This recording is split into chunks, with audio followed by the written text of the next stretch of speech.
Hey there YouTube, welcome to Big Mike Beard Wisdom. So today we're going to hammer in some Jobe's Fertilizer Spikes, and I kind of feel bad about these because I've had these a while. So I don't know if this is like a date, but I guarantee I think I've had these since about 2020. So this is now May of 2022, getting really close to June. So these are just kind of hanging out, and it was one of those things where I kept reading the directions, and it says, you know, for best results apply in early spring or late fall. And for the trees that I wanted to do both our maple tree and the birch tree over there and the big old black walnut.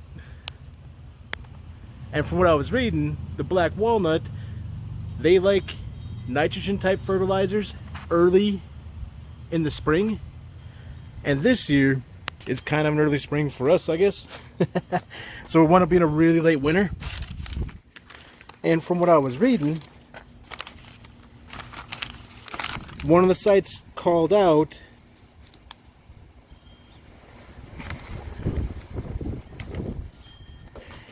that they'd really like ammonium sulfate in the spring. So this is both ammonium phosphate and ammonium sulfate and potassium chloride. So this is a 15-3-3.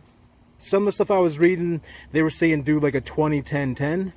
But I'm not going to do this quite what this is saying. So this is basically saying trunk in diameter. And the black walnut's way bigger than that.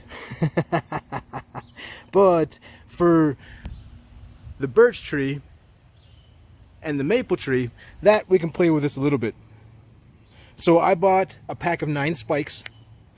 And what I did was that essentially I put 3 spikes around the maple tree and 2 spikes around the birch. That leaves me 3 left for the black walnut. I've already hammered 1 in, and then I was like, hey, maybe I should make a video. So these are pretty simple.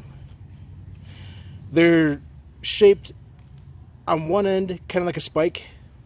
The other end's got a nice flat spot, and then you're able to put a cap on that and use that to drive it down. Now, they recommend watering really well before you do this. And I think it's similar to whenever you go to aerate a lawn, and having the lawn moist and kind of wet a little bit really helps it move. So when you have to jam something in the ground, it helps when it's a little damp. And whenever you do this, you want to do it right at the drip line. So looking straight up, you'll be right at the edge of the tree. And you can see I hammered in 1 right here. So with the property lines, this is about a 45 degree to here. And then my property line runs right along there.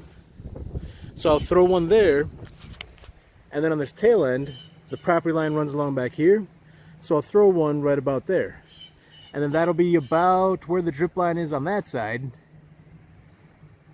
Maybe a little bit farther back, because that should be about where the roots are landing. So as big as a tree is up here, it's just as big underground with its root system.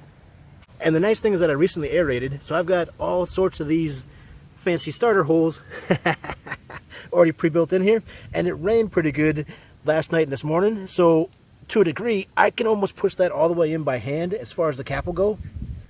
But you just want to finish it off. I was just using a rubber mallet.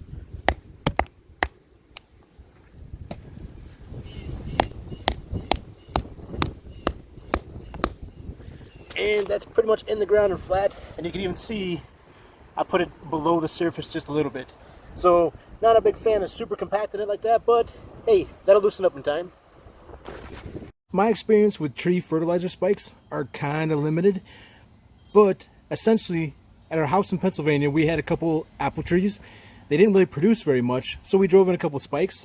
And it was really cool to kind of see how much the grass grew up around the spikes, because it made like big giant plumes of grass come up. It was crazy. And then that year, man, did we get apples.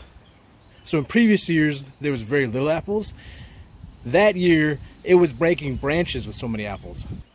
So these can do wonders for certain things. I'm going a little bit light with all the trees because I don't really want to overly shock them.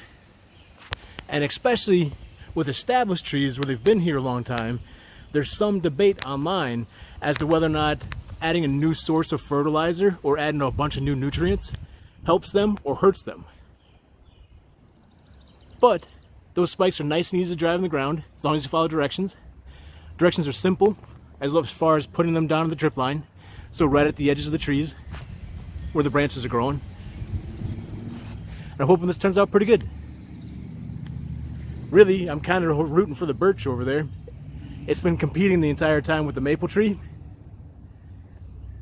and they've been fighting and duking it out for supremacy over there. So it's going to be interesting to see as to how this goes.